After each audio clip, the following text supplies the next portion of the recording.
Hi everyone, welcome to my channel simply easy. My name is Priya और आज हम लोग करने वाले हैं इंग्लिश ग्रामर का प्रैक्टिस सीरीज़ 4।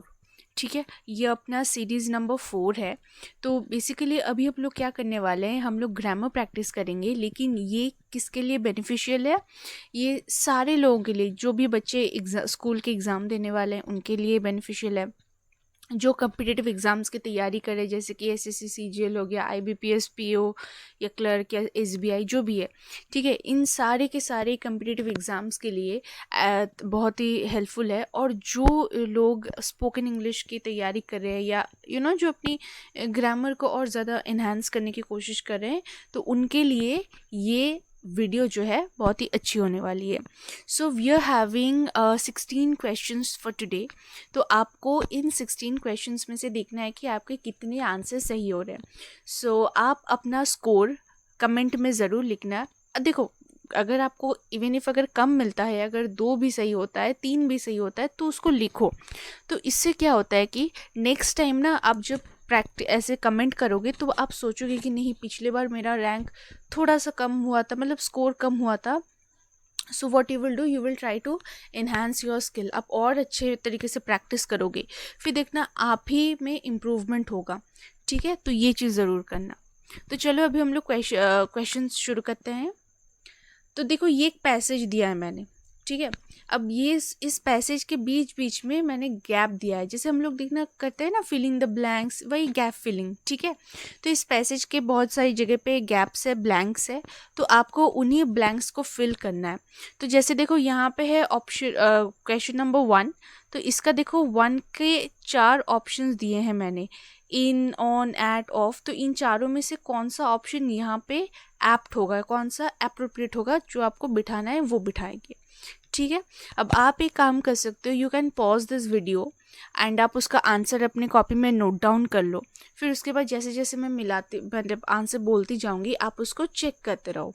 ठीक है, चलो अभी हम लोग शुरू करते हैं। Okay, rivers are considered holy dash India, but they are hardly treated dash respect.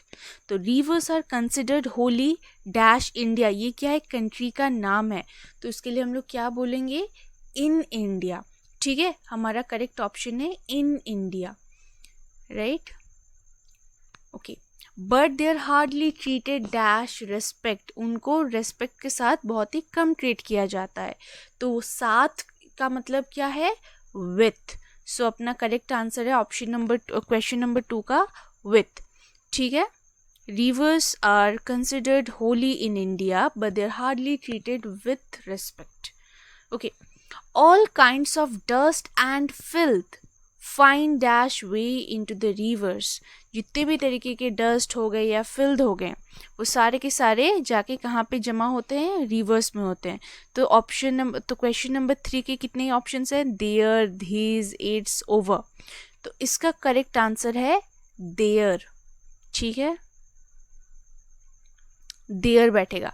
There क्यों बैठेगा, क्योंकि यहाँ पे क्या बोला गया है कि all kinds of dust and filth. ठीक है, ये प्लूरल है, राइट। तो इसीलिए हम लोग यहाँ पे देयर बिठा रहे हैं, इट्स नहीं बिठाएंगे। हिज तो देखो बेटा, वो तो एक ह्यूमन के लिए वो दी जाती है, एक प्रोनाउन है, राइट। तो ये तो ह्यूमन नहीं है, ह्यूमन ऑब्जेक्ट नहीं है, तो फिर ये क्या है, एक इनएनिमेट ऑब्जेक्ट है। तो इसके लिए हम लोग यहाँ पे हिज का प्रयोग नहीं करने वाले हैं। Okay, if we have to treat and purify the water dash drinking it, how can the fish survive dash waters? तो देखो यहाँ पे क्या बोला है कि इफ़ वी हैव टू, अगर हमें पीने के लिए अगर पानी को ट्रीट करना पड़ता है, उसको प्यूरिफाई करना पड़ता है ना। हम क्या करते हैं, नल का पानी जो आता है हमारे सबके घरों में, क्या है, कुछ आरओज है, कुछ वाटर फिल्टर्स वगैरह है, उसको हम लोग क्या करते हैं, प्यूरिफाई करते हैं पीने के लिए।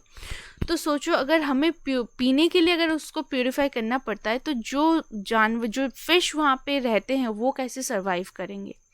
तो ऑप्शन, सो क्वेश्चन नंबर 4 में अपना करेक्ट आंसर क्या है, फॉर ड्रिंकिंग, पीने के लिए। ठीक है, इसलिए हम लोग क्या इस्तेमाल कर रहे हैं, फॉर। एंड ये जो बोला गया है 5 नंबर का, how can the fish survive dash waters.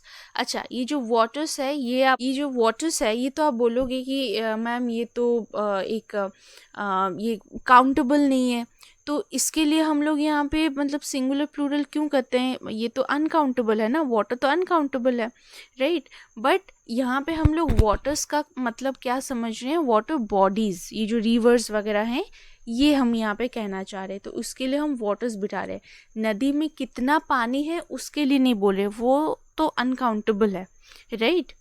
हाँ, so how can the fish survive in these waters, ठीक है, ये डेमोन्स्ट्रेटिव आ गया यहाँ पे। दीज वाटर्स प्लूरल है, वाटर्स है, वाटर बॉडीज, बहुत सारे वाटर बॉडीज है, राइट। तो इसलिए यहाँ पे क्या हम लोग यूज करें? प्लूरल, दीज, दिस यूज नहीं करने वाले। Every year, River Gomti becomes dash deathbed of thousands of fish because dash water released in the reservoir upstream carries effluents dash the neighboring industries. अच्छा, क्वेश्चन नंबर 6 का answer क्या होगा? The डेथबेड, ठीक है। क्यों द यूज़ करें? क्योंकि हम यहाँ पे पर्टिकुलर एक डेथ बेड के बारे में बता रहे हैं। यहाँ पे देखो उसी डेथ बेड के बारे में ही बताया जा रहा है, राइट, इसीलिए यहाँ पे द बिठा रहे हैं। And because dash water release in the reservoir upstream, यानी कि बिकॉज द वाटर, यहाँ पे भी हम लोग उसी पर्टिकुलर पानी के बारे में बात करें। अच्छा, ये पानी यानी कि वो जो बहता हुआ जो पानी है वो, और ये पानी यानी कि वाटर बॉडीज, ये वाटर्स यानी कि वाटर बॉडीज, और ये जो लिक्विड फॉर्म में जो आपको पानी दिख रहा है भाई वही, ठीक है। तो यहाँ पे क्या होगा? द। अच्छा, the water released in the reservoir upstream carries effluents from the neighboring industries. Fine, तो ये हो गए हमारे 8 क्वेश्चंस। अब चलते हैं नेक्स्ट क्वेश्चन की तरफ। नेक्स्ट ये पैसेज आ गया अपना, क्या है question? When wet waste is mixed dash dry waste, it is called garbage. जब वेट मिक्स जो है वो वेट वेस्ट जो है वो जब ड्राई वेस्ट के साथ मिक्स होता है उसे हम क्या बोलते हैं? गार्बेज बोलते हैं। सो यहाँ पे करेक्ट ऑप्शन क्या होगा? डी, विथ, ठीक है, with. For zero garbage the two dash be kept separate. Two यहाँ किसके बारे में बात किया? कि एक वेट वेस्ट के बारे में और एक ड्राई वेस्ट के बारे में। तो ज़ीरो गार्बेज अगर आपको करना है, अगर आपको ज़्यादा गार्बेज नहीं फैलाना है, तो आपको क्या करना पड़ेगा? इन दोनों वेस्ट को अलग रखना पड़ेगा, राइट। तो ये क्या है? एक ड्यूटी बोल लो या रिस्पॉन्सिबिलिटी बोल लो, राइट। तो इसके लिए हम, या एक ऑब्लिगेशन बोल लो, तो इसके लिए हम यहाँ पे क्या इस्तेमाल करेंगे? कौन सा मॉडल वर्ब यूज़ करेंगे? शुड इस्तेमाल करेंगे, ठीक है। Dry waste can be recycled. Yes, we know that we can recycle the dry waste and we should recycle more and more. ठीक है? Now, wet waste can be dash into compost and used dash gardening in place of fertilizers.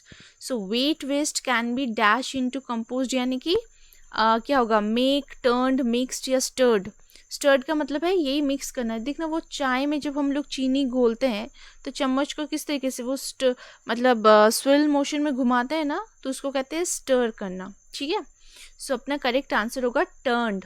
हम लोग क्या करते हैं? उसको wet waste को turn कर देते, उसको चेंज कर देते हैं हम लोग, राइट।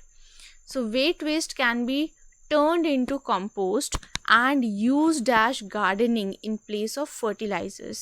एंड यहाँ पे क्या कर सकते हैं हम लोग? इसको गार्डनिंग के लिए इस्तेमाल कर सकते हैं फर्टिलाइजर्स के बदले में, ठीक है। और ये बात सच है कि आप अपने घर में जो भी सब्ज़ी के छिलके वगैरह जो भी हो रहे हैं उसको आप उसका कॉम्पोस्ट बनाओ और उसको खाद की तरह इस्तेमाल करो। Fine, next question. To make compost dash home you need a bin. अच्छा, होम के लिए हम लोग क्या इस्तेमाल करते हैं? एट इस्तेमाल करेंगे। कौन सा प्रपोजिशन? एट इस्तेमाल करेंगे, ठीक है। इन होम इस्तेमाल नहीं करेंगे हम लोग। इन कब करते पता है? जब एक बहुत बड़ा एरिया या बहुत बड़े प्लेस के बारे में बात करें। जैसे कि देखो हम लोगों ने इंडिया किया, ये वाला दिख रहा है आपको, इंडिया। इंडिया एक छोटा सा जगह नहीं है। आप ये नहीं बोलोगे आई एम एट इंडिया, नहीं, आप बोलोगे क्या, आई एम इन इंडिया, ठीक है। बट आप अपने घर में हो, आपका घर ऑब्वियसली छोटा एरिया ही है, तो उसके लिए हम लोग क्या यूज़ करेंगे, एट यूज़ करेंगे। Fine, okay. So to make compost at home you need a bin. Now keep it in a level partially dash spot, ठीक है। उसको लेवल में रखो। किस जगह पे रखना है, देखो, वेस्ट या फिर वेस्टेड, तो अपना करेक्ट ऑप्शन है सी, वेस्ट। ये वेस्ट का मतलब तो भाई कमर आ जाता है अपना, राइट। तो हाँ, तो वेस्टिंग स्पॉट या वेस्टेड स्पॉट कुछ नहीं होता, इसको हम कहते हैं वेस्ट स्पॉट। फाइन, जहाँ पे आप उसको रखोगे, बिन को रखोगे जिस जगह पे, क्योंकि देखना हम सबका जो डस्टबिन जहाँ पे रखते हैं ना, उसका अपना एक जगह है। ऑब्वियसली आप रूम के बीच में, डाइनिंग टेबल के बीचों बीच आप डस्टबिन नहीं रखने वाले हो, राइट। आप क्या करते हो, एक कोने में रखते हो। आपका अगर ये घर है तो आप उसको एक कोने में रखते हो, तो वही बोला गया कि एक स्पॉट में उसको क्या करना है, रख देना है भाई। Now fill the bin dash your weight waste, vegetable peelings, fruit waste, tea bags and plant pruning।